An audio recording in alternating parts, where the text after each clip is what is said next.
Okay, welcome, good morning, good afternoon, and good evening, depending on where in the world you're tuning in from. Welcome to the July 2019 edition of Shaping EDU Live with a twist. This brand new cycle of Shaping EDU Live events is brought to you by both ASU Shaping EDU and Penn State, leveraging the SoCoAction Learning Lab's SoCoAction Creates methodology, which was established and founded at Penn State by a number of institutions. I want to welcome all of you today. We're going to be hearing from panelists, and we've got an exciting program planned about building effective communities of practice. But before we delve into today's programming, since we are starting a little bit of a different series for Shaping EDU Live, those of you who are not new to the series and who are returning may notice this time around it's 90 minutes. I'd like to take this opportunity just to level set, provide some refresher material for those that haven't been able to join us in a few months. And for those of you that are with us every month, this may be some new information as well. So really quickly, a couple things to go over. The website for Shaping EDU is shapingedu.asu.edu. Why is this important? Well, as this is a community of practice, we need a gateway where we could find all materials and resources. And the Shaping EDU website is just that. The official hashtag for all things Shaping EDU plus today's event is hashtag Shaping EDU for all you tweeters. And then, of course, you could find us on Twitter and tag us at Shaping EDU. So really quick, especially if you're new or even if you're not new, these kind of 10 buildings that you see on the screen, these 10 neighborhoods represent our founding 10 actions. So when we talk about the Shaping EDU community and what our focus is and what our shared mission is, this is it. This is fixed. This is how we were founded. And while these topics and themes may evolve, certainly this is the part of the fabric of who we are. We are all about bolstering intergenerational leadership for learning futures, embedding data-driven approaches, humanizing learning, connecting education to the workforce of the future, and all that good stuff. I highly encourage you to visit shapingedu.asu.edu to read more about each of these topics. And there is an hour-long Shaping EDU Live event that we've done on each of these topics. So if you're wondering, for example, what is fostering immersive learning all about, there's a great starter event that's a recording that's an hour long for you to catch up. I also just want to make it very, very clear that this event and all events in our series are recorded. So suddenly your internet goes out, something happens, you get called away, you'll be able to view the recording. There is a Shaping EDU community YouTube channel. All you have to do in YouTube is search Shaping EDU. It'll pop right up. We have about 40 subscribers so far. Maybe at the end of the day, we'll have 20 more. So thank you for subscribing and catching up and sharing our videos as you see fit. I mentioned on the onset that this July edition sort of marks a slightly different direction or a modified direction for the Shaping EDU Live series of events. Previously, these events have been 60-minute panel conversations where we do as deep of a dive as we can into a particular topic, such as fostering immersive learning. And they've been wonderful conversations, and it's been great to have the recording. But one of the benefits of partnering with all these institutions that you see through the SoCoAction Learning Lab at Penn State is because collectively this group of institutions has developed a methodology that's all about taking live events and making sure that there is a product collaboratively created by participants that gets published after the event. How many of you, just by show of hands, have ever attended an event, whether analog or digital, and thought, well, that was a great event, but now what? It just seems like a fond memory, and I could recall some of the themes, but see you next time. I know that's definitely been me, and I've definitely led events like that as well, admittedly. So our new tact here is to be able to work together through these conversations. So for the first 60 minutes, the panelists are going to share their experiences. They're going to share their own best practices for spinning up communities of practice.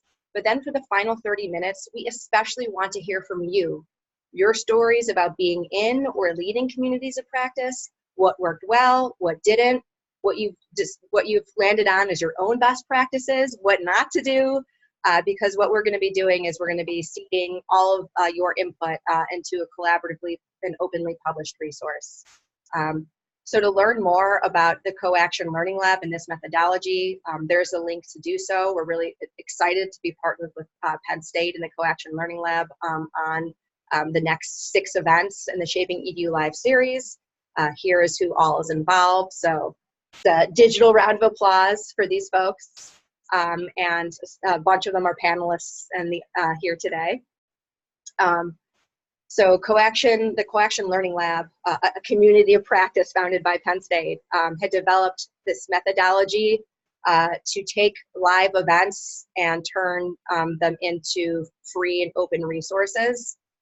So there is a collaborative methodology for how to do that established, but essentially it involves making sure that we have discussions with our participants and our audience, and then we have a space to follow up after the event and discuss and make edits.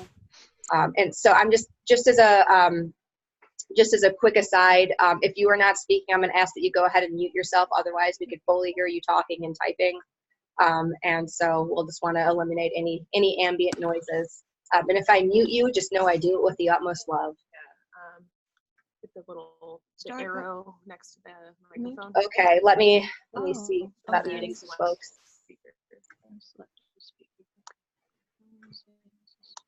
Okay. I hear some ambient noises, so I'm just looking to see about muting people. Okay, awesome. So if you're wondering, okay, this sounds great, I'm excited to create something, what's it gonna look like, how's that gonna work? Up on my screen I have a sample. So we did one of these events last year, the SoCoAction Learning Lab, actually at the annual EDUCAUSE conference. Our goal or the theme was, how do we embed stakeholder voice in the technology planning process? Meaning, how do we make sure that faculty, students, and others are actually involved in enterprise and other technology decisions and implementation decisions universities and colleges make about adopting technology? So based on a 3-hour workshop and getting participant input, we're able to create a framework for stakeholder inclusion in the technology planning process, which is now live and openly published on coaction.psu.edu. You can look at the contributors by clicking on the contributors tab and see that more than, I think it was 24 institutions across the world contributed to this framework through our collaborative process. And are listed as authors. So all of you here today in this meeting, our hope is that you will become authors for the resource that we are creating here today.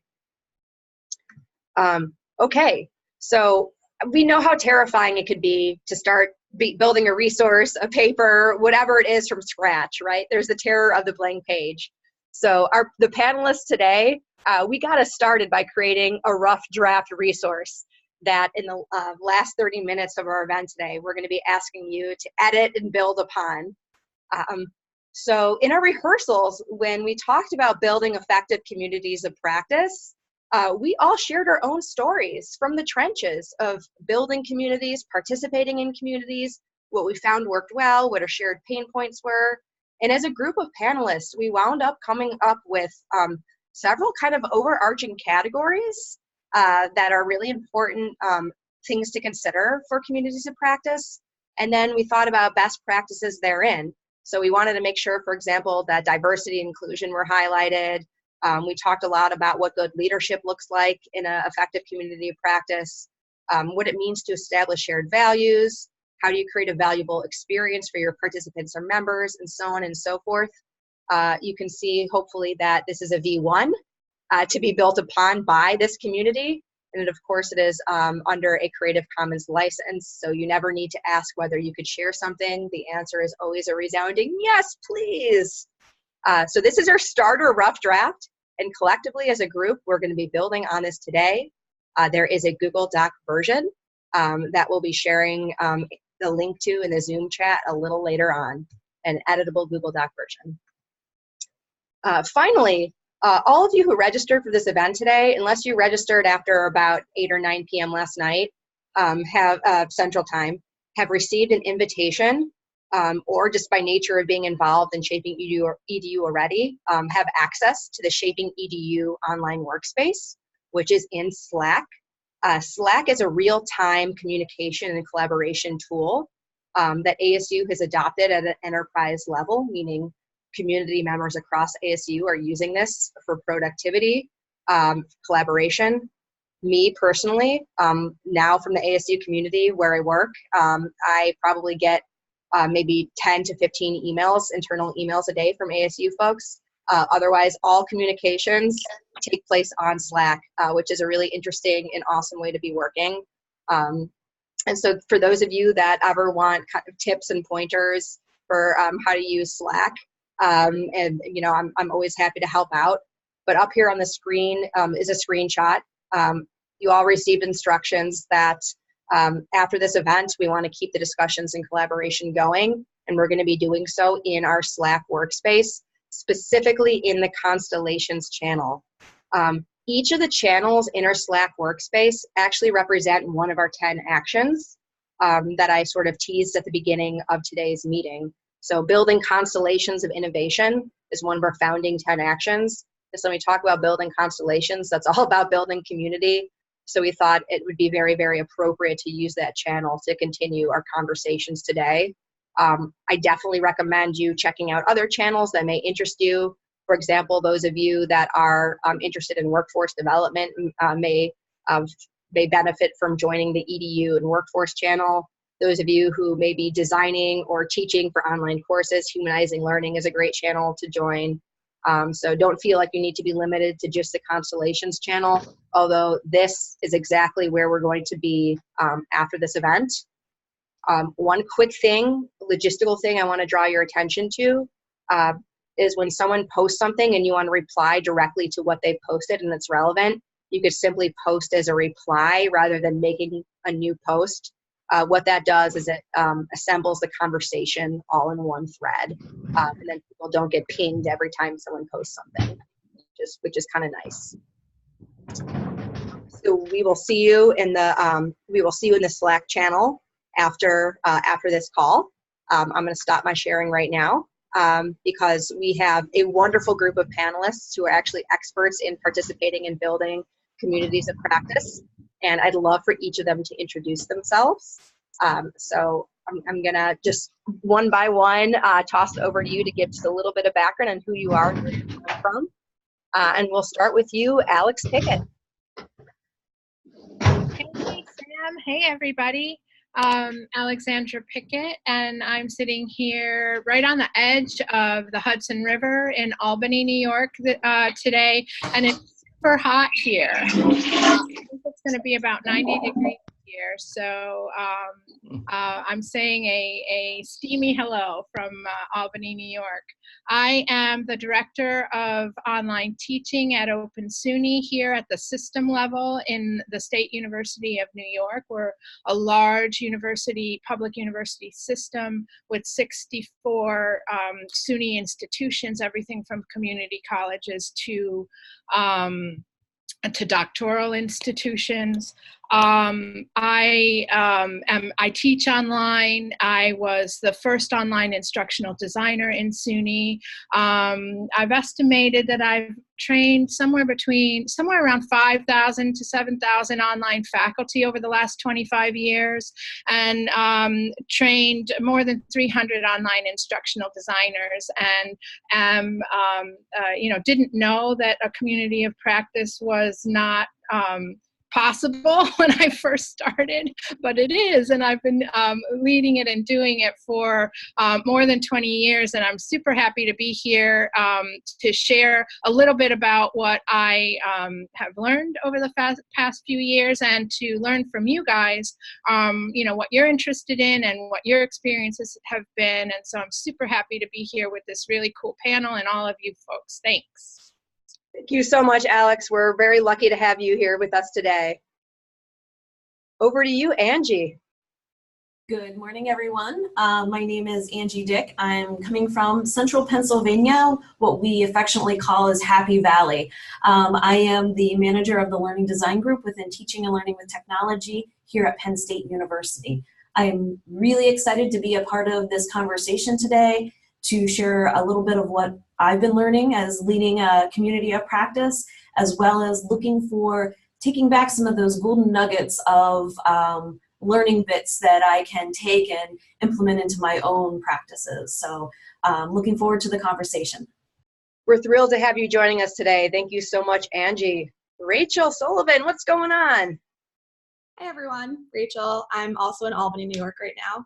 I'm a graduate student assistant with Open SUNY, which is how I got involved in this community of practice. And I'm also a PhD student and adjunct instructor, sometimes for online classes through SUNY Albany.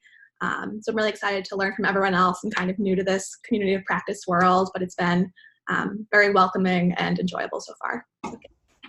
Excellent. Thank you so much. We're so happy you're here, Rachel. One thing I should just really quickly mention, it's really integral to both the SoCoAction Learning Lab and ShapingEDU communities to have student voice.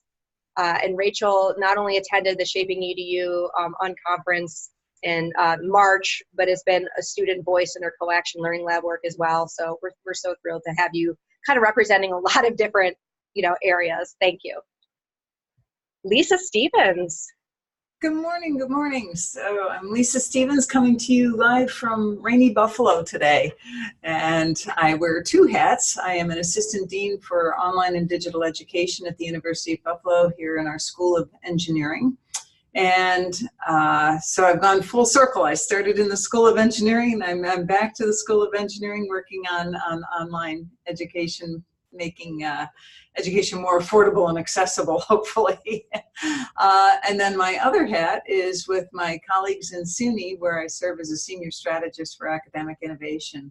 And most of my expertise, or what I'll be sharing about today, is around two large projects. One of them is FlexSpace, which has been a growing community of practice over the past, honestly, about 8 years, but really actively about 5 years, where we've gone from a few collections of some classrooms to over 4,000 members with 1,300 individual EDUs across 64 countries. And the reason I offer that up front is because I'm just returning from the SCUP conference, and I think we've hit a really nice tipping point. The room was full, people were excited about this community of practice. And also with my SUNY colleagues, it's been my privilege to share or to lead a grant program over the last few years, the Innovative Instruction Technology Grants, which is a seed grant program for all of our campuses. And so I have some knowledge now of herding the cats on a website and managing large-scale programs, and most importantly, keeping people connected with what everybody else is doing. It's hard to focus sometimes on all the cool stuff. Thanks, Sam. Well said. No, thank you so much, Lisa. Also over in Buffalo, I'm going to go over to you, Christine. Hi, I'm Christine Kroll, also from the University of Buffalo. I am the Assistant Vice Provost and Director of our Center for Educational Innovation, which is the university's Teaching and Learning Center. And I serve on the Open SUNY Advisory Board. And since this is about communities of practice, I have to say, as somebody who was at a campus that doesn't have an institutional plan for online education, and I started doing online programs in 2001, when Open SUNY really developed and our campus was participating, I developed great relationships across the 64 campuses. Probably my closest colleagues are at other universities, and we've met like this for years and years, creating different documents and shared our resources through committees and just emailing each other and calling each other when we needed each other. And I can't imagine my life without that community of practice. It's been so integral to my career, and so this is an exciting leaping point into SoCoAction to be with some of my SUNY colleagues, but also all of you, and looking forward to the future of what we'll build together. So wonderful. Thanks so much for joining us, Christine. Last but not least, one of our panelists, Kyle Bowen, could not be here today due to some travel conflicts. So standing in for him right now, we have Ryan Wetzel. So Ryan, share with the group. Hi, everyone. Happy to be here on somewhat last minute notice, but happy to be included. So I am the manager of creative learning initiatives for teaching and learning with technology at Penn State. And what I do is I lead a group of multimedia specialists that help faculty and students engage with multimedia technology and emerging technology in a meaningful way in the classroom. And so it's a really exciting place where we engage with a lot of different communities around campus, disciplines of every type across our 24 campuses to build best practices for integrating these technologies into the classroom. So it's really exciting, and I'm happy to be here and learn from all of you today. Awesome. Thank you so much, Ryan. And then I just have to acknowledge that one of our panelists, Kim Flintoff, learning advisor to Curtin University, Learning Futures advisor to Curtin University, and head of the Learning Futures Network, could not be here today due to a last-minute conflict. Kim Flintoff was integral in pulling together our starter resource and providing input at all of our rehearsals. So I just want to acknowledge his work in all of this. Okay, kind of time to, let me introduce myself quickly too, because I realize I'm playing double duty. Normally I'm host, but today I'm serving as panelist as well because this subject is near and dear to my heart. My name is Samantha Becker, as many of you already know, the lady that sends you lots of emails. And I am the community director for both ShapingEDU and the SoCoAction Learning Lab. But also, as of July 1, I am ASU UTO's new executive director for creative and communications. Over my career, I have participated in and led multiple communities of practice. Probably the most well-known would be the Horizon Project series, which wasn't actually just a series of reports. It was a community-driven process that provided us with all sorts of insights to be able to create and publish reports. Also my experience in managing the ShapingEDU, SoCoAction Learning Lab communities, as well as some more informal communities of practice like a women in ed tech group that I've started.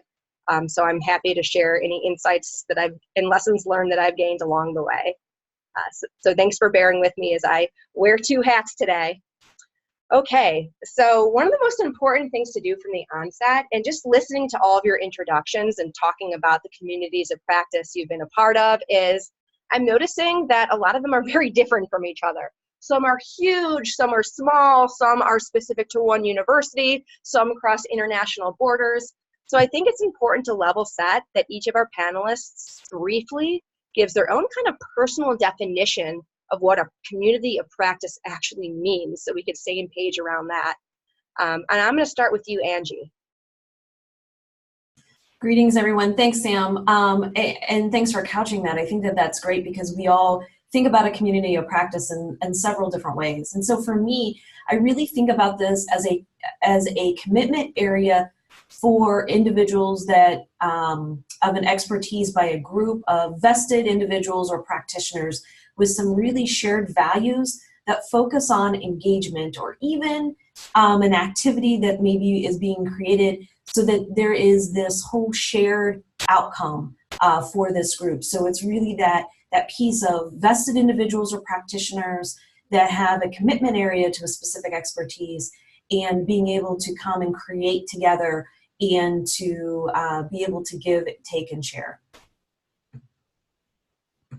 Well said. I think Webster or Merriam need to steal that definition. Thank you. Rachel, how about you? Sure. So as I mentioned, I am kind of new to this community of practice world.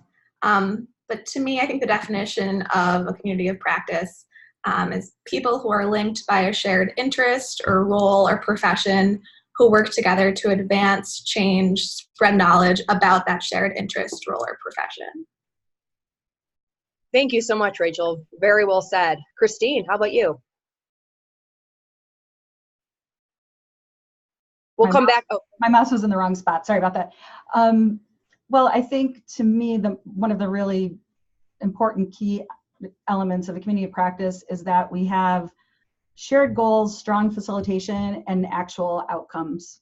Because I don't know about any of you, but I'm often at meetings where a lot of things are discussed and then everybody disperses. So I think strong communities of practice are like this, where we're producing something for the greater good. Awesome. Thank you, Christine. And as I ask the rest of the panelists to chime in, audience, I'm going to ask the same question to you. I know we will be hearing from you more in the last 30 minutes, but by all means, be typing in your own thoughts here in the chat. The Zoom chat is going to be exported, and we're going to use any ideas out of there to seed V2 of our resource. So please feel free to share your own personal definitions and stories. Lisa, over to you. How would you define a community of practice briefly? A group of passionate people getting together for the greater good. I think everything else falls into place when people are both contributing and feel good about what they're contributing, but also able to go in and pull information from to share with still more others. So I'm pretty pragmatic about communities of practice. It's got to be something in there for everybody. Love it. Something for everyone. Alex, how about you? Hey, so Etienne Wenger defines a community of practice as a group of people who share a craft or profession. And so that's kind of where I started with my thinking in terms of community of practice.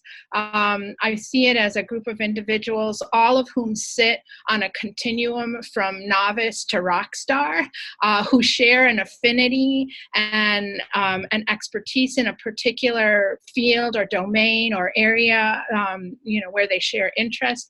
I think they're committed to sharing what they know about their particular domain, and they're interested also in learning more themselves. And that happens by, similarly in an apprenticeship model where there's mentoring and networking and engaging in community activities or activities that are intended for people who share that interest. And the whole purpose of it is to take the whole community further on that continuum to improve skills or understanding or knowledge or wisdom or whatever. Well said. Thank you so much, Alex. Ryan, anything you care to build on there, definition-wise? Wow, I would just +1 everything that everyone said so far. I think to underline it for me, it's it's a community of learners that want to learn from each other, and then they're building something that they couldn't build individually, right? And something that contributes back to whatever that particular community of practice is interested in. But it's that creativity and collaboration as being discussed in chat that I think is really important. All right, excellent. Thank you so much all for sharing definitions. I see those of us, the many people in the audience are chiming in with their own definitions, which is wonderful. So the next thing I'm going to ask you to do is we need to make these definitions concrete. I know during all of your introductions, you mentioned communities that you lead or are a part of, but it's time to kind of delve a little bit deeper and connect the dots.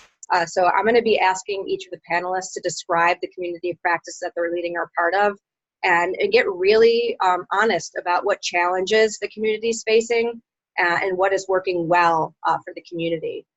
So Angie, I'm going to kick this one over to you first to talk about the ID2ID peer mentoring program.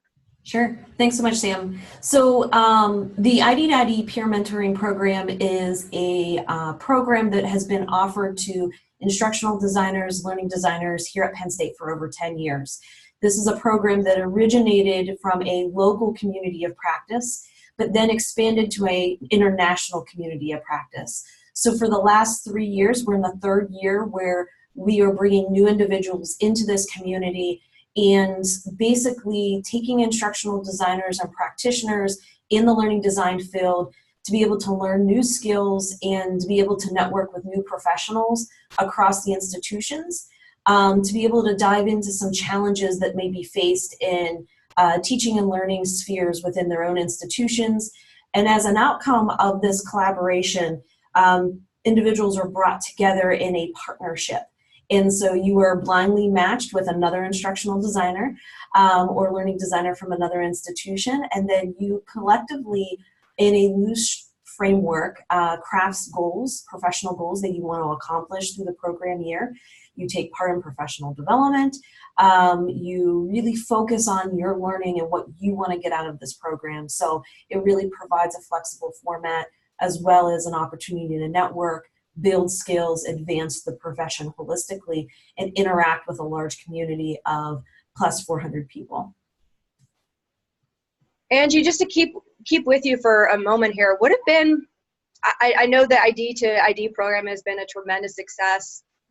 But not everyone always knows the backstory and how a success comes to be. what would you kind of characterize as maybe one of the biggest challenges in making it work? Sure, and I think one of the biggest challenges for making this community work is that we have multiple levels of relationship building and networking. So you have not only the pairing, blind pairing with your partner, but then you have the ability to interact with a much larger community, and a community that is stretched internationally. And so I think that the challenge here is to really,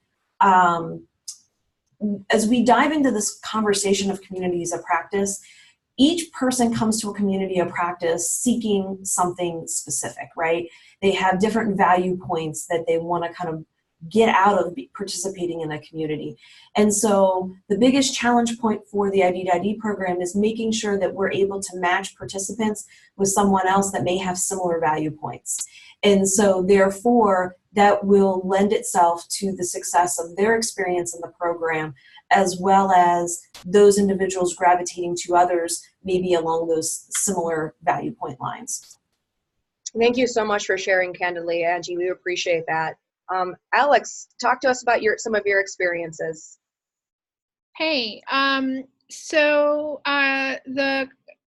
the community that I've been involved in for more than 20 years, I think it's close to 25 years at this point, is the online instructional designer community here at SUNY. And that has evolved and grown and gone through many sort of evolutionary changes over those years, where in the beginning we were just a group of instructional designers kind of working at the system level in lockstep, developing online courses, in 1995 everything was new, and no one really knew anything, or not much anyway, about online teaching and learning. And so over time, we have coalesced into this community of online teaching and learning practitioners that now spans multiple types of roles of those interested in online teaching and learning, and things from developers to technologists to librarians to faculty to administrators. Everyone who really touches anything having to do with online teaching and learning are welcome and open to the community. And I would say today, the community is informal, it is international, it is open beyond the boundaries of SUNY. We encourage people from outside of New York and outside of the United States to come and share in the conversations about how people can teach and learn well online. The challenges have varied over the different sort of evolutionary periods that we've had.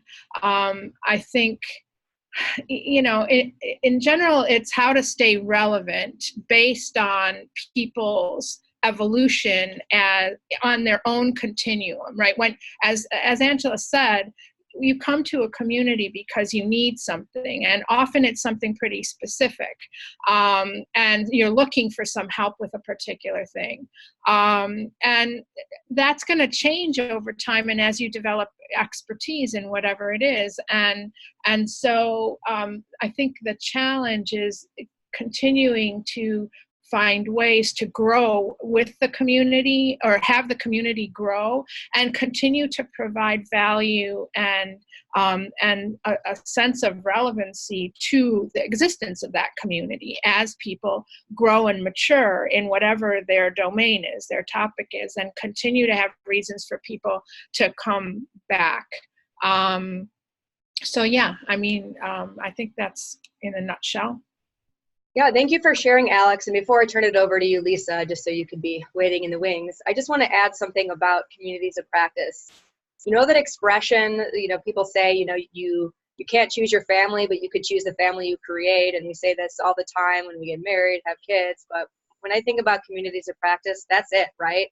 It's fulfilling a need. There's something or there's something I'm needing or something I'm longing for that I'm not able to find, whether it's on the job or elsewhere. And so it's all about creating that family for yourself, and finding your people, quite frankly. And so being able to connect, there is also, there's an emotional sense of security, I think, that comes along with the community of practice, knowing that there's people that are going through similar things, be they struggles or triumphs, and generally people that have your back because they are really in the trenches with you, even if they're at another institution.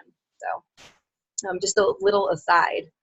Lisa, talk to me about FlexSpace and what you've learned and experienced in terms of that COP.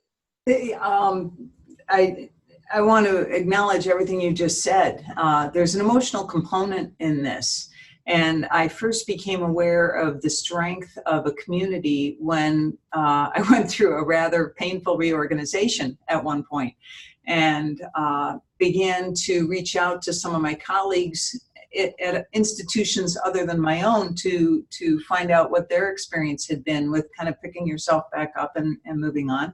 And there was such value in understanding, first of all, we're not alone, and being able to identify and then take some strategies from your friends and understand how to apply that in all sorts of circumstances. So that's where I began to really understand the value of these communities. And I can talk to a few different examples, but you asked me specifically about FlexSpace.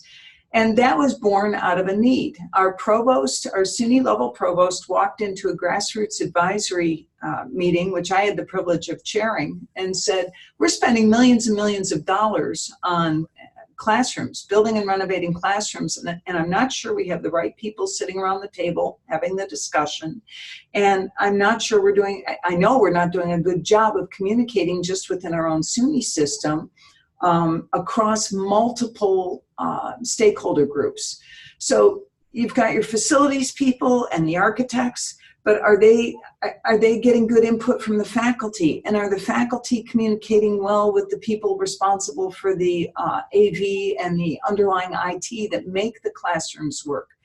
And how are those classrooms being purposed? I mean,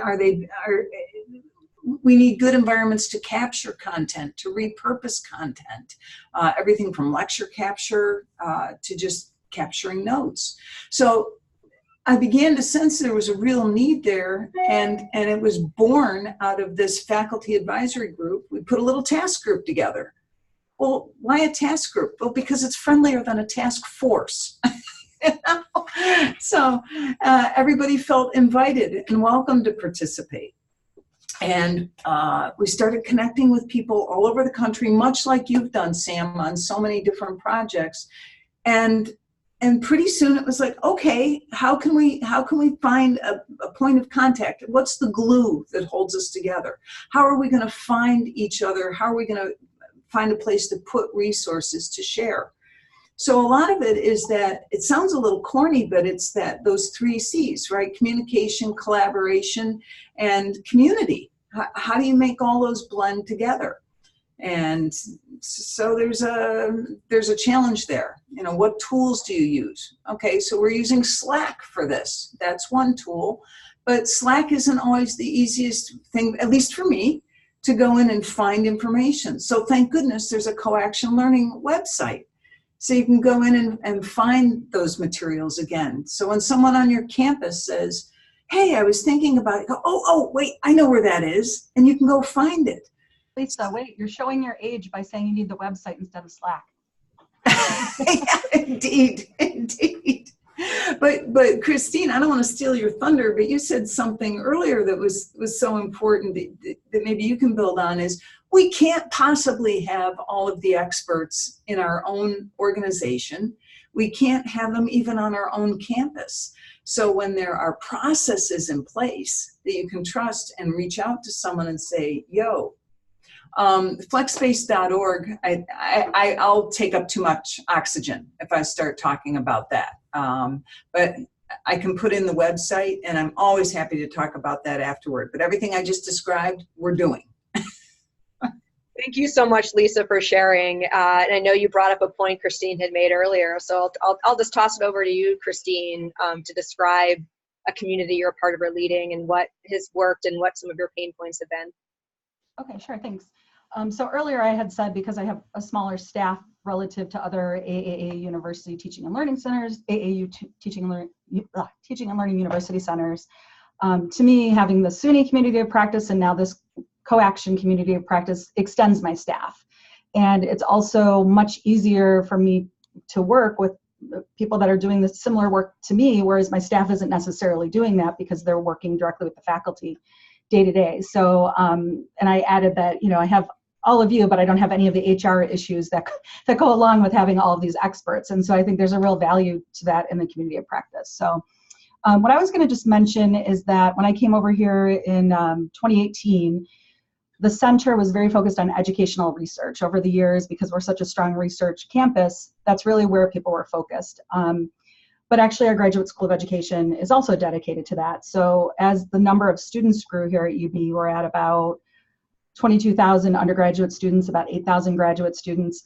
The expectations they're coming in with from all of these different generations of people that now attend, they're coming in and they're wanting blended courses, experiential learning, active classrooms. And so faculty were increasingly seeking out assistance so that if we're not institutionally making a big move towards online or certain areas, they still wanted to do that because they themselves are innovators. So I had been doing online ed for about 20 years, so they brought me over. And actually, we kind of started back at the beginning. So it's been about a year and a half, and I feel like I'm finally getting back to a community of people that are working in the innovative space.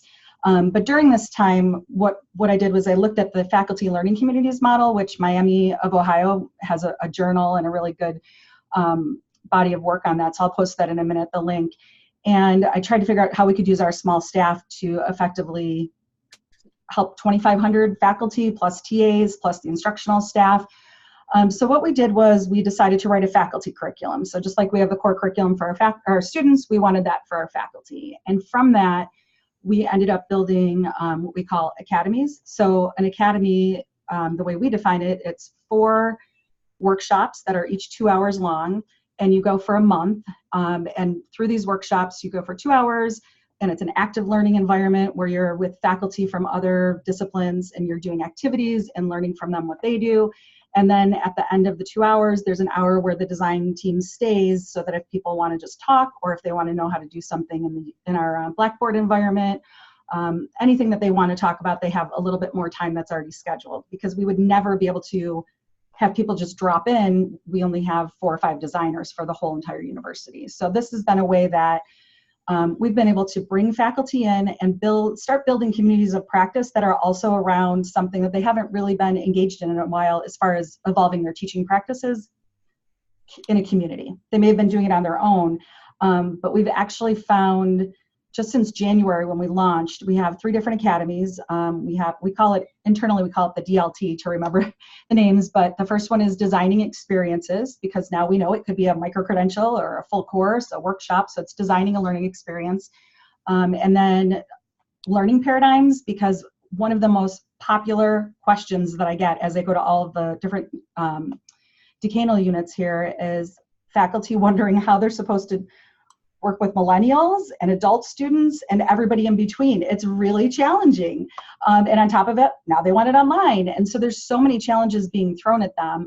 So we developed this Learning Paradigms Academy to address that, and then teaching effectively.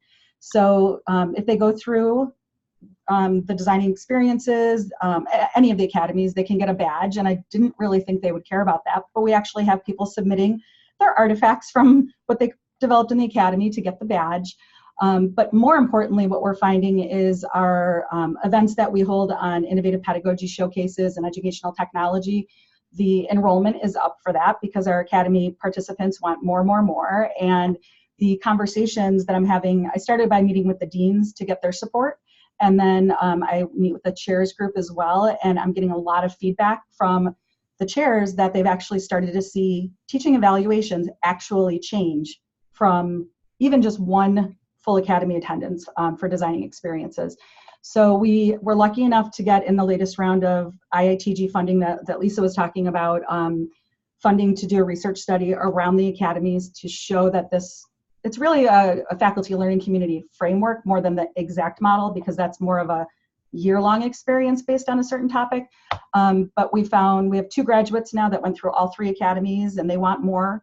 So there's a lot more to come, but I think it's been very exciting for our team to get right out of the gate. The evaluations were really strong, and our staff is still kind of changing their jobs and getting their sea legs, because I've shifted almost everybody's job here, and they are still talking to me, so that's exciting.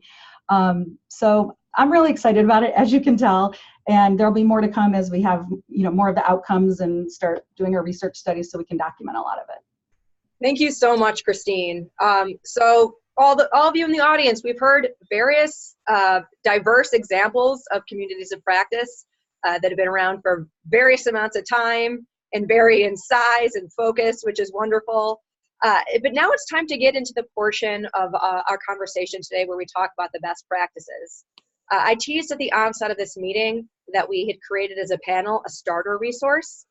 So today is not necessarily the destination, right? Like, this is the end product. This is the best practices on building an effective community. Nope, that's what we're building together. So I flashed you on the screen earlier the best practices that we had come up with. And we're going to be kind of talking about each of those right now.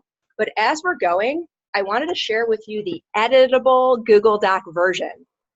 So we're all about multimodal engagement. So if you're one of those people that just wants to concentrate on what's being said in the conversation at hand, by all means, you do not need to click on the link that I just shared until later on.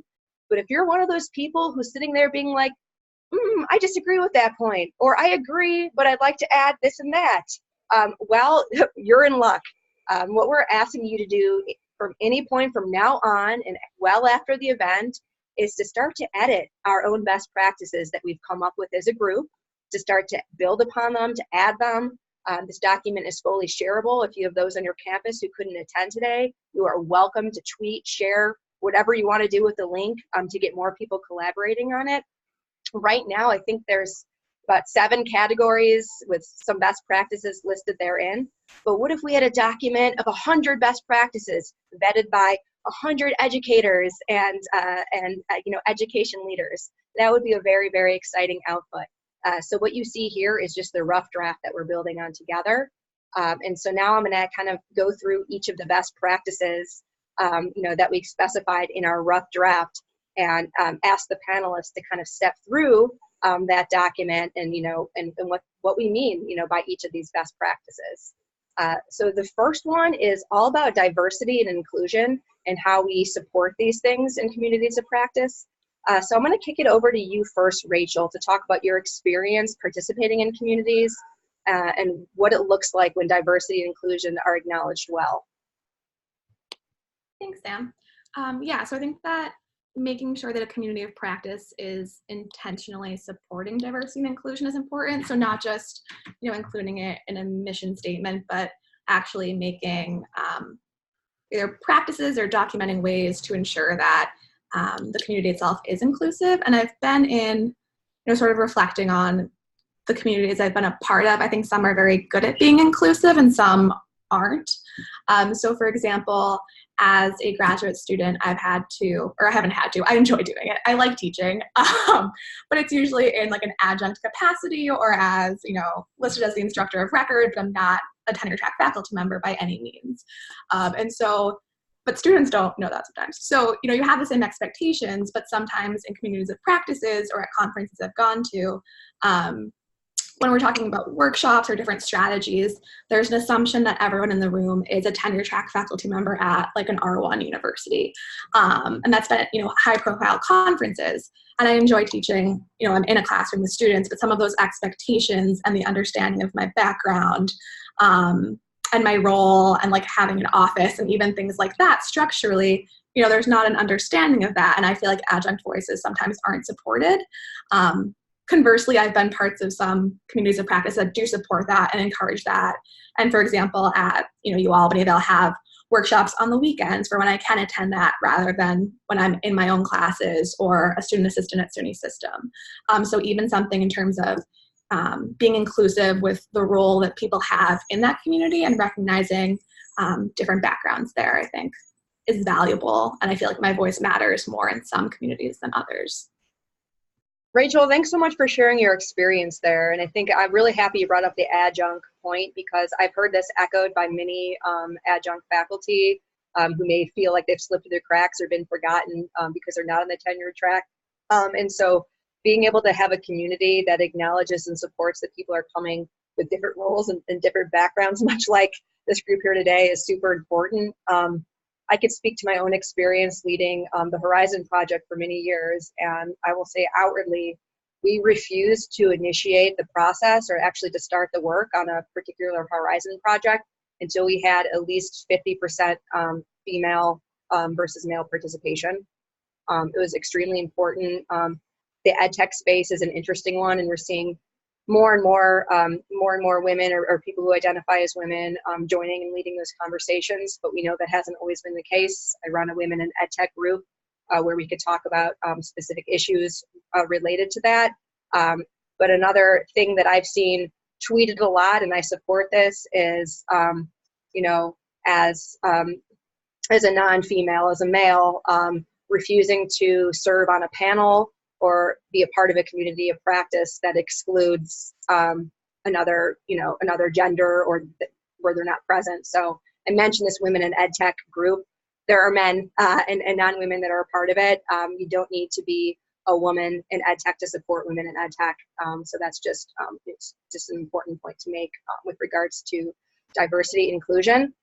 Those of you in the audience, I highly encourage you to be writing in the chat or in the document, whatever works for you, other pointers in terms of making sure that diversity and inclusion are acknowledged.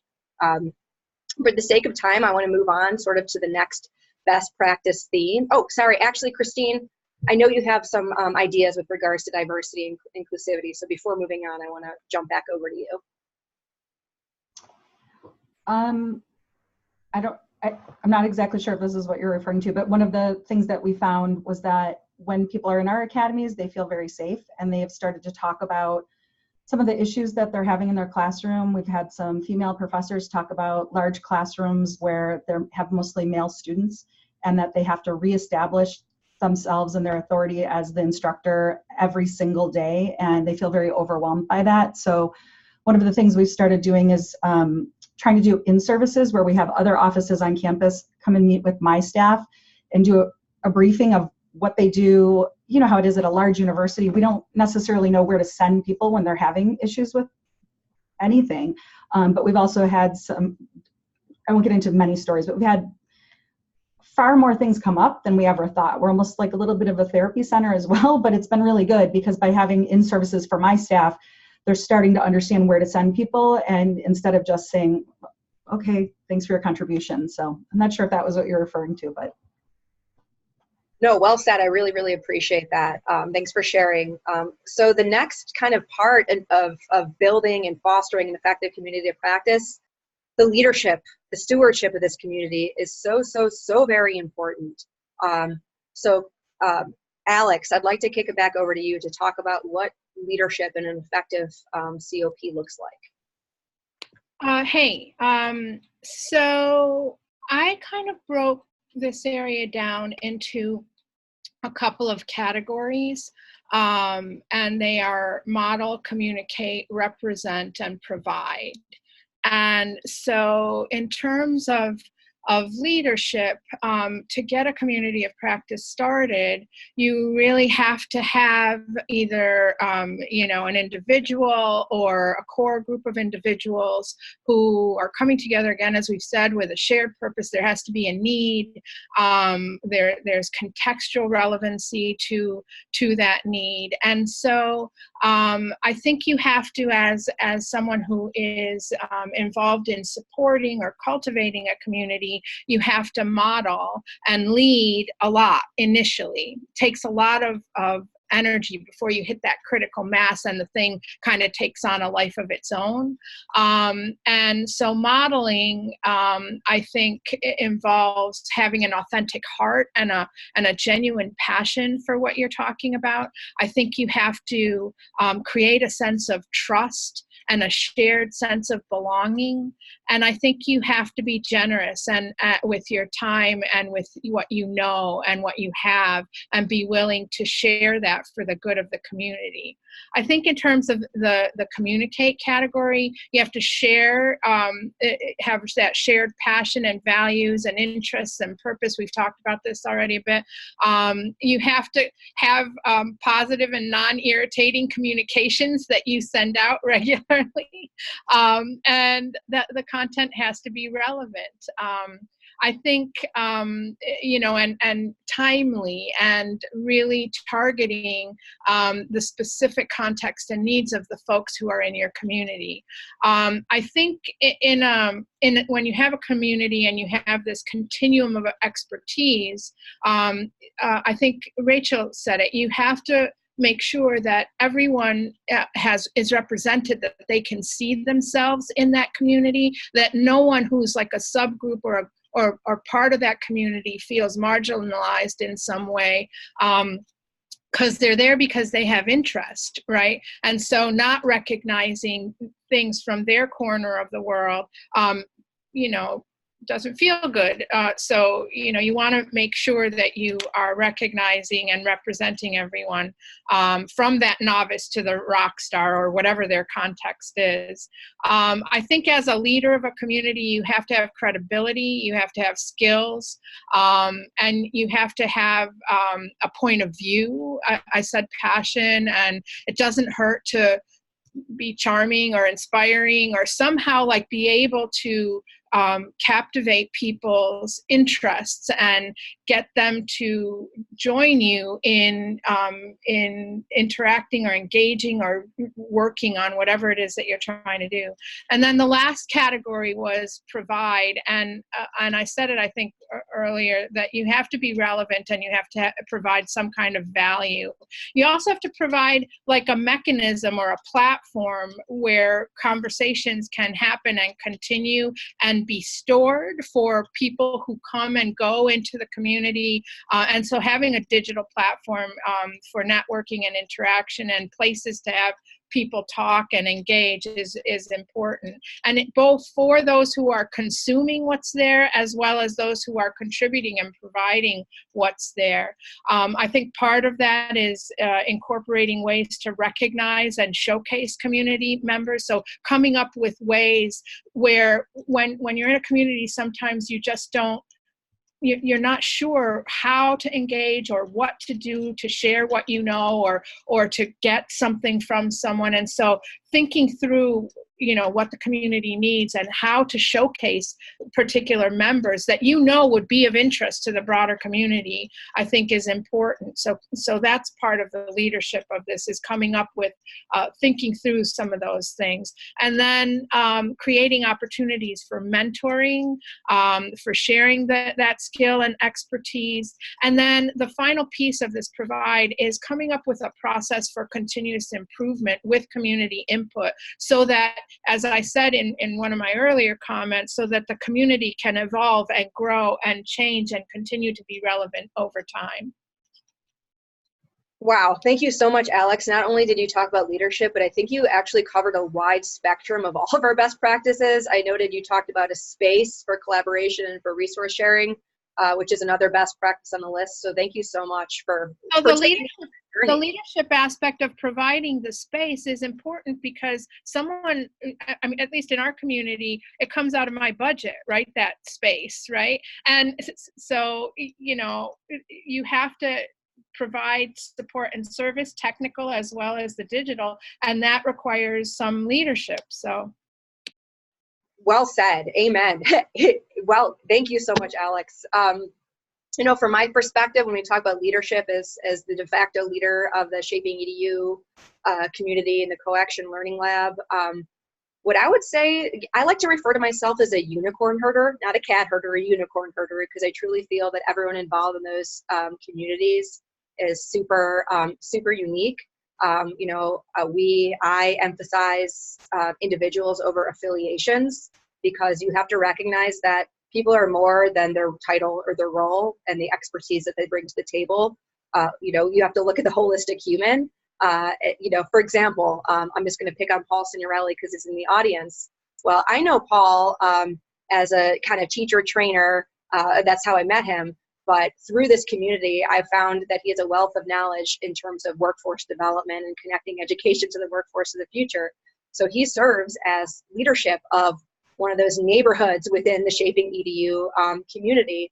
So I think, it's something that we don't always talk about is, as community leaders, is how painful it can be when you just have a volunteer, a community of volunteers, the volunteer firefighting squad. People have day jobs, they have families, and one of the first things that falls off their list of things to do are engaging in these volunteer communities. We have to acknowledge that there's a certain level of exhaust that comes with working in and around academia, and so you have to be respectful of people's time. But at the same time, as the community grows, you can't just have one leader or one talking head at the front. I believe that leadership needs to be shared and distributed across the community. As someone who works in academia and is not a traditional academic, who is actually more of a communications community person, it has been instrumental for me, for the ShapingEDU community as an example, to be able to rely on people like Paul and Nancy and all the panelists you see today for their domain expertise.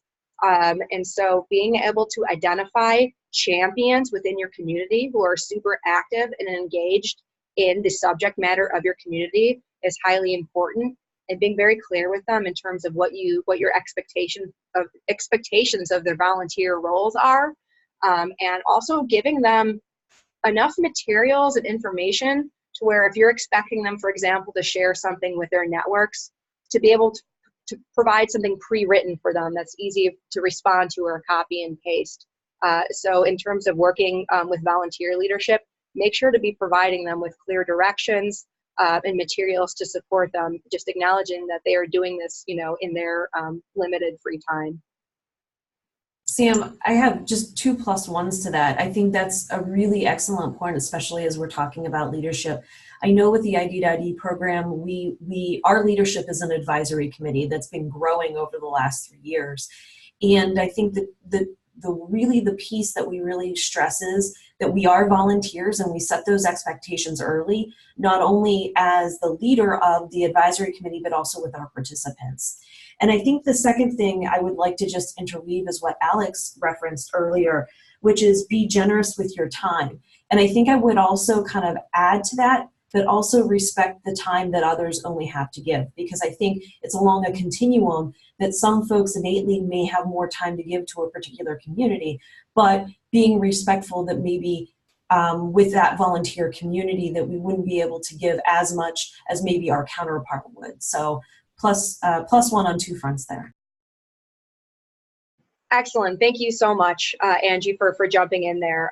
I know I promised 30 minutes of group discussion time, so I'm going to move through a couple of the remaining best practices a little quickly so we can get to that. Pardon me, we remain agile, and this is the first time we're executing on a more interactive program like this, so lessons learned on the fly. It's just been such a great conversation that it just begs for a part 2. But I'd like to move on to a space for engagement and collaboration. Alex, you mentioned this in your conversation discussions about leadership and making sure as a leader you're budgeting and making sure there is such a dedicated space. Lisa, I'd love to ask you, to add on to conversations about creating a space for engagement and collaboration and what that means. I was just starting to type a comment. Thanks, Sam. As between the chat and what people have been saying, I thought everybody has to have their personal fuel to bring to the community. If you don't feel the excitement for the community, it's not going to go very far. I mean, there's intrinsic motivation that has to be tapped into, but then that's balanced by, it's not about me, it's about the community. And how do I ensure that the community is getting the credit for all the good work? How do I make sure that the spotlight is not on the efforts of the people who brought the community or gave birth to it, but then, on the highlights of the people that are going to help build the community. And then that in and of itself becomes some energy. So at the end of the day, if it's the old step off the curb theory, you know, if something happens to your leadership, you win the lottery, whatever, right? Will that community sustain, you know, and continue to grow? So I want to make sure that I'm putting pieces in place that enable that. That's what's really important for the community. Lisa, I'm so happy you said that. When I was working for a startup, our CEO used to say, if I walk outside and get hit by a bus and the company keeps running as it is, I will be looking down and everyone smiling, because it's my job as a leader to make myself replaceable. And I think that's really, really, really powerful when we talk about community leadership, sustaining and scaling innovation, and you know, it is extremely important. So what's your backup plan if you're on vacation or you can't make it? Like, what measures have you put into place? So but I'll just add quickly that when I was at SCUP yesterday, I'd be lying if I didn't say I was thrilled that we had a full room of people. I mean, they walked in and the authenticity was, look at all of you. You're all here. Thank you. And if I had been discouraged by presenting 2 years ago about, you know, similar topic, talking about flex space, the room was much smaller. If I had left being discouraged then, the magic wouldn't have happened yesterday. right. You have to be able to sustain it. Agreed. Okay, so having a dedicated space is one way to sustain that, because if you're not present in that space, others still can be.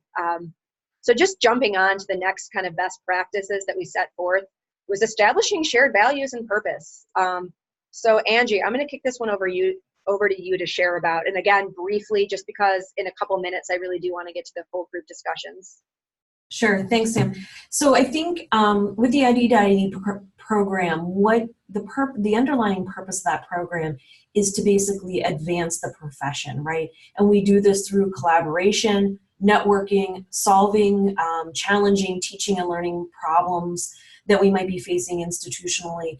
And so really there are, through the application process, we have participants really start to surface those values of why it is that they want to be a part of the program, who they would want to be matched with, and then letting that unfold into and I think we surfaced this in the chat earlier, it's really thinking through those subgroups. And so the first group is the partnership, then there's a next group, which is a small group that has a theme or topical interest, and then you have the much larger group, which is the entire community that you can then engage in, and you can engage in various levels and for various different purposes to achieve the purpose of which you're coming to this program, in the program having those shared values across the board for the different participants that are a part of that program.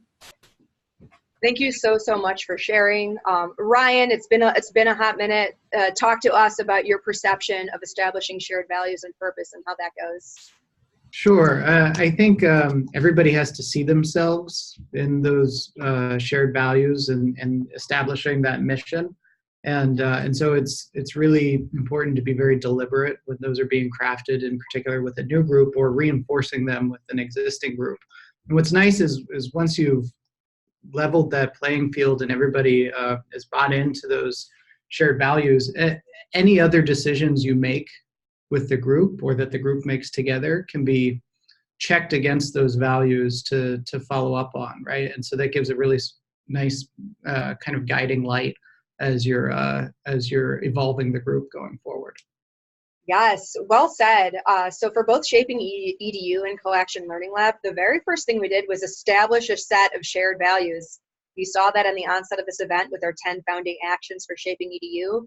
And those of you that clicked on the coaction.psu.edu link to learn more about the SoCoAction Learning Lab probably saw right there on the homepage the guiding values of the SoCoAction Learning Lab. So the first things that we did as a community when we got together was establish those shared values so that you can point to them to any new members or any people interested in joining and saying, this is what we're all about. And by the way, this was not a unilateral decision. We all came up with this together. So just shifting gears a little bit to talk about one of our final best practices. Alex, I'd love to ask your opinion about how you create value add and how you create that experience for members and participants in your community to get something out of it. Sure. So one of the things that we have done in our community is to essentially codify the different roles within the community, to recognize sort of areas of interest that various people in the community fall into. And now they may fall into multiple roles, but we have tried to understand so that we could target things specifically to particular areas and not leave people out.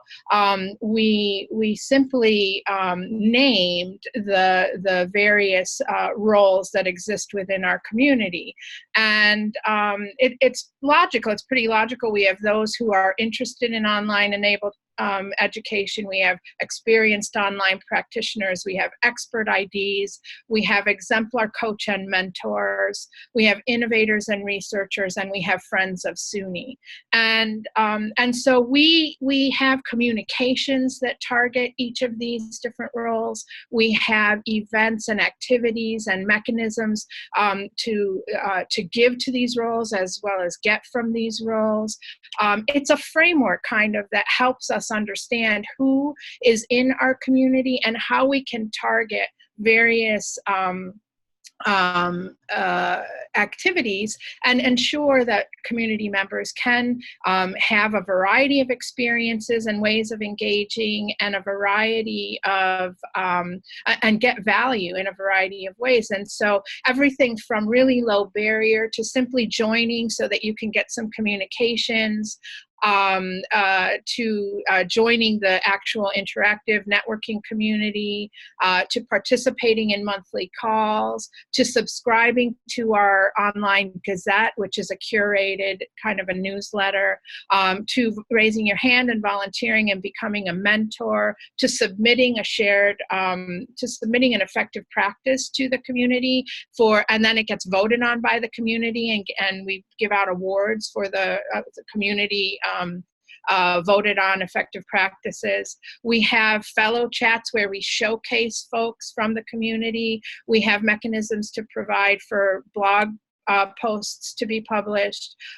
We have research activities that people can engage in. We have live events, and all of those live face-to-face events are also streamed and available for free and beyond SUNY, because we want to reach outside of our internal community, right?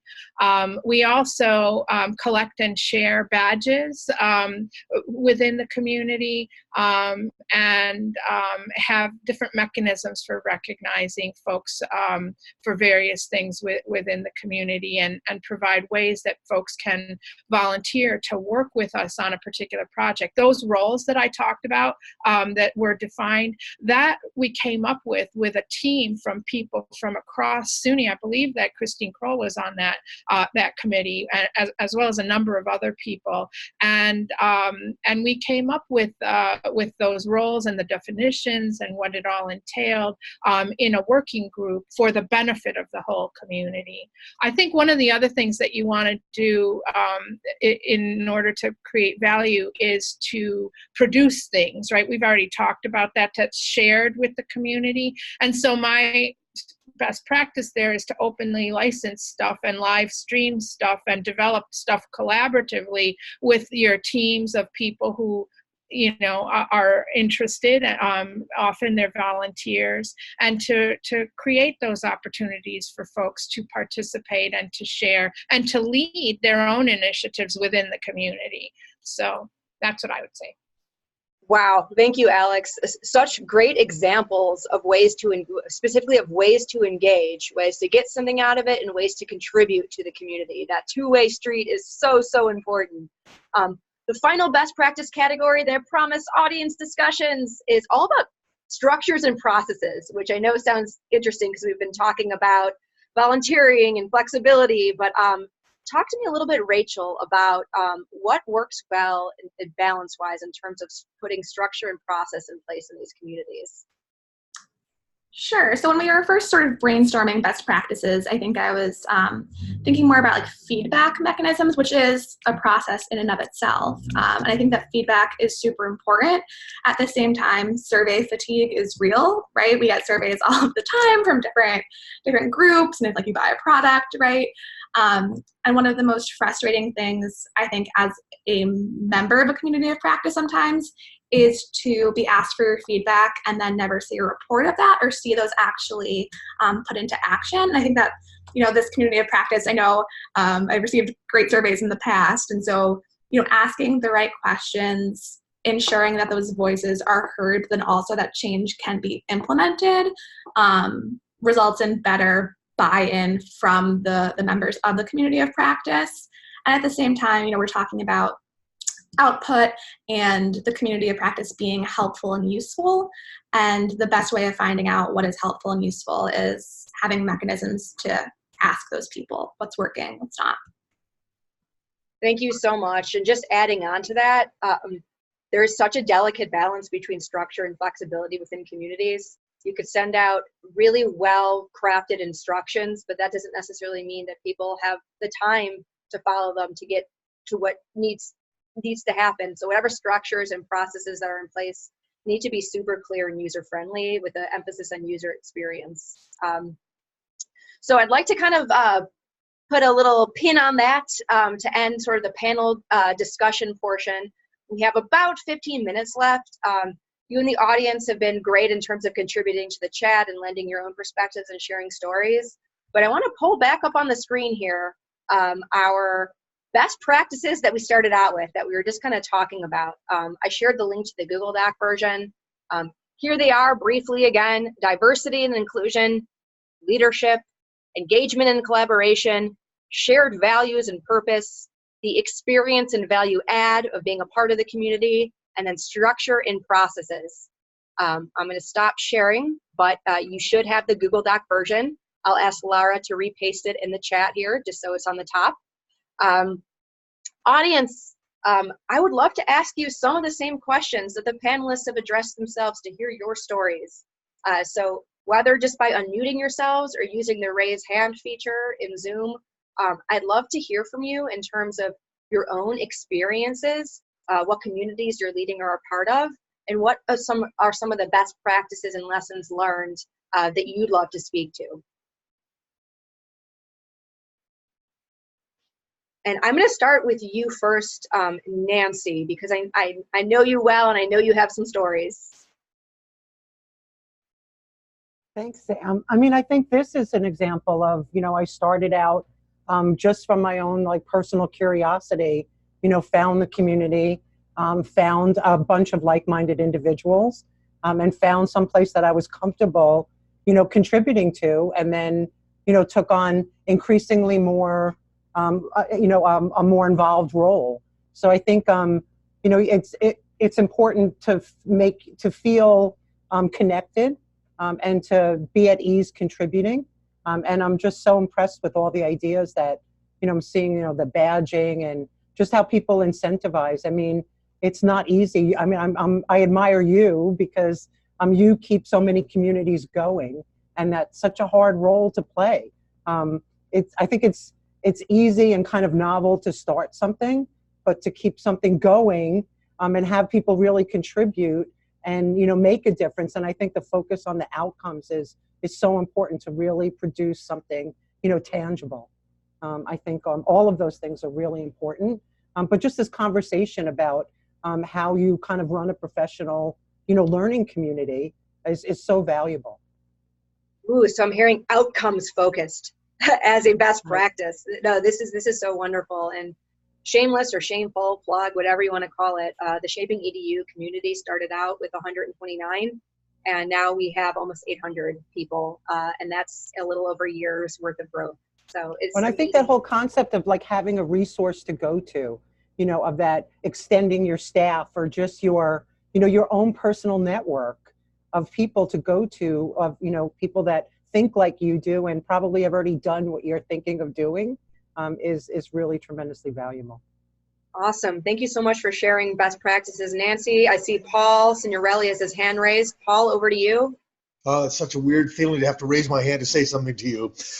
Ditto to almost everything that's been said here. And I jotted down a couple of things that I don't think made it into the chat, which are well worth noting about communities of practice. This particular meeting has brought back to me the memory of what makes something like this function well, which is the great use of technology that supports the community. We've had some private chats going on here. A couple of people and I have reached out to each other as a result of coming together in today's meeting. And I think that any facilitator of a community of practice that doesn't provide the ability for people within the group to have those private as well as group chats is missing a wonderful opportunity. I think I'm gonna see some good follow-up opportunities with at least one person who reached out to me and reminded me, hey, we haven't talked in a long time. Second thing is, there was a comment, I think it may have been Alex who made it, about the evolving needs of communities of practice. We all have to recognize it. There will be times when our communities of practice are vibrant and you just can't get enough of each other. But then people's lives do change. They evolve into different positions, they retire, and even in retirement, while their interests may continue to mirror what we're doing in our communities, they start to fall into other things. And I personally have the desire to reach out to them and keep them involved, but sometimes I realize I've got to let them go and they've got to let me go. So seeing people come and go is not necessarily a bad sign within a community. I don't think anybody said that, but I think we need to just overtly say people will come and go, and the key is keeping the door open for when they want to come back. And that's my 2 cents worth. Yes, I would refer to that as the Hotel California best practice. You can check out anytime you like, but you can never leave. Having people feel comfortable coming and going as they please, just like you'd want a guest to feel that way in your house, is actually a really important dimension of community leadership, and not making people feel bad when they can't attend something. Hotel California is so much better than the image that comes to mind about checking in and checking out with a Roach Motel. We do not want to be the Roach Motels of communities of practice. No. All right. Others in the audience that maybe have examples that they like to share of their own communities of practice that they're leading, if nothing else, but to get them on the map and want to share their own best practices or lessons learned, now is the time to jump in. Don't be shy. Otherwise, I have a boatload of stories. 2 participants are raising their hand. Awesome. Okay, I see Christiana. You're on. Hi, sorry I don't have the camera on. I'm not presentable. It's too early. Just want to share that I've been participating for 14 years in a community of practice in Brazil. And the unique thing about this community is that we put together, the educational technology coordinators from K-12, from universities, from public schools, from private schools, from publishing companies. So we have all different representatives from different sectors of the society who are interested in discussing these topics about the best practices of use of technology in education. And it's been a very interesting growth. The group has already evolved, it has taken many shapes, and through these 14 years, all of the challenges that were talked about here, about how do we get people to discuss between meetings, because the face-to-face worked really well, but how do we document all this? How can we share this? How can we pass it on? How can we see the history of everything that we've produced? And basically, it's been, what I think is very interesting is when you're talking about diversity, is having this representation. And one of the things that I loved about the Horizon report and the reports that are coming out are this representation from a global view as well, from the different sectors, but also from the global view, because you have so much cultural influence. I mean, Brazil is a huge country. We have, the North is completely different than the South. And so I think that's really important to incorporate, because it's been because we have come together from these different sectors, we have been able to influence, for example, in the publishing companies, when the digital books were coming out, all the schools came together and said, this is what we need. And they had to, so we didn't want to, the business model, how they were selling these books and how we could download it to the students' iPads or whatever tablet they were using. So there's a lot that can be accomplished. So I think it's very important, and it really broadens the discussion when you bring in other people who are going to influence what's happening in your community, because the K-12, these are the students that are going into the higher ed, you know, so what are we doing down here that's going down to up to the higher ed? So that has been my experience, and it's a very, you know, it's been very rich. I really appreciate that. And if I mean, there is a whole bunch of best practices or new ones that you touched on in there, but distilling one of them, just knowing that these communities, we don't exist in a vacuum. We have to make sure we're not insular. So thinking about what your strategy is for making inroads with other communities and with other sectors is extremely valuable. Obviously, if you're a smaller community or don't have the bandwidth, there is some trouble you get into when you try to boil the ocean and be all things to all people. But if you have perspectives represented by people in your community, they could carry that torch for you, like Christiana does in ours. So fabulous points, Christiana. Thank you. Any other audience stories or comments? Can I just make a quick comment? It's Christine to Christiana, what she was talking about. Absolutely. I think, again, that's the strength. I was looking back on my wall. I have these kind of clipboards that I put up there, and I put key documents, and that SoCoAction creates where we have white paper, the different things that should be an outcome from different events and things that we do. So I think that, again, that's the value of the community of practice that actually documents what we're doing, because then if I bring that to a VP or bring that to a meeting and I say, oh, this is, you know, I've got people from ASU and Penn State, and we all together created this, and then it's consumable. It's 1 or 2 pages. It's not a 20-page document. The power of that is really indescribable, right? I mean, it's so powerful to have a concise messaging opportunity from a group like this versus just kind of talking about what you want to do. Or, you know, peer review journals are great, but they take a lot of time to publish more relevant, cutting edge things. So I think that document in particular, I've used it with my staff a lot to say, here are the 9 things, pick one of them. And when we do this event, one of these has to be an outcome. So I'll find that document. It's on the SoCoAction site somewhere, but I think you probably all know what I'm talking about. Yes, actually, so what Christina's referencing is a menu, you know, so we talked about in this series, we always want to be able to create a product that advances the change we wish to see in the field.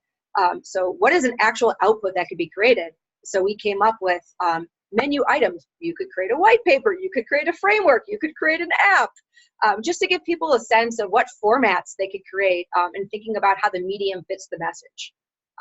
So we're about 2 minutes from the end, and I want to kind of put a bow on things. Oh, Christine has it. It's a menu. You could create a video. Yep. Love it. Thank you for sharing. I just want to put a nice bow on this conversation. If you're like me, I'm very writerly, so I love being able to contribute in a written way. So there is a editable Google Doc version. There is also a robust Slack workspace, particularly in the channel constellations. After this event, we will see you all there. We'll be launching polls, we'll be posting links to the document, and we'll essentially be asking all of you in the audience today to add and to build upon our best practices. There's also a space in the Google document for you to add your name once you've contributed to the document. So let's say you've edited one of our existing best practices or edited a bullet point somewhere of a new best practice you want to add. It's very important that we recognize your contribution, and we'd love to list you as an author. So just go to the author section and add your name at the bottom. When we publish version 2.0 under a Creative Commons license, our goal is to have the names of all people who contributed to this event and this document be listed as an author, and then give you the link back to be able to share the finished product with your communities, with your networks, and that of course will live on the ShapingEDU and SoCoAction websites. And so definitely we'll see you after this event in the Slack community. I just have a couple really quick wrap-up announcements if you'll indulge me. Again, here is our designed rough draft for best practices. Please edit and build on it in Google Doc form. I will see you in the Constellations channel to give you specific prompts and reminders. Again, here is that Slack channel. I want to make a couple announcements. We've heard from Nancy today. I mentioned that people like Nancy and Paul have been volunteer leaders within the ShapingEDU community for the past year. You know, as we're kind of ShapingEDU is leaving the infancy phase and entering its 2.0 era, we've been able to raise some funds and build our community. And now we've been able to elevate some of our volunteer leaders into paid positions, or paid roles rather. And so I want to congratulate Nancy Rubin, as well as Maya Georgieva and Emery Craig, who couldn't be here today. They had been volunteer online leaders in the ShapingEDU community, and now they have been officially welcomed to ASU as ShapingEDU innovators and residents. And so Nancy, for example, will be leading a future ShapingEDU Live co-action session. Maya and Emery will be doing the same. And all three of them will be not only engaging all the community members in really valuable discussions in the Slack workspace and beyond, but they will also be owning and helping lead various ShapingEDU projects and outputs. So at our 2019 unconference, the whole group of 200 of us came up with outputs that we believe are needed to advance our 10 actions. We came up with all sorts of ideas. Well, we want to make those outputs a reality, so we've put the right leadership in place to do just that. So please join me in congratulating Nancy, Maya, and Emery. Yay! You'll be seeing them a lot more often. Also, we have an open call for papers for our special edition of the Open Access Journal for ShapingEDU, Shaping the Futures of Learning in the Digital Age. Essentially, we're looking for submissions that could be categorized as one or more of our 10 actions. So if you're doing work to bolster intergenerational leadership or to advance data-driven approaches, et cetera, please consider submitting your work and your ideas to the Open Access Journal. The deadline is August 1st. There is still time. And do not worry, it is not necessarily an open journal in the traditional sense. It's fully online and open access, and you can be submitting things like images and embedding, in any video embeds in your submissions. And finally, save the date. The 2020 Unconference is taking place March 11th through 13th in Tempe, Arizona. I believe invitations will be going out either at the end of July or the beginning of August. There's some information posted to the ShapingEDU website, specifically for institutions that are interested in becoming co-conveners or sponsors of the event. And again, just to reiterate our call to action, let's create version 2 of this best practices document together, and let's do that and collaborate together in the Constellations channel of our Slack workspace. Thank you so much, and I'm really looking forward to seeing you at the next session. Until then, keep dreaming, doing, and driving. Thank you so much, panelists and audiences. Have a great day.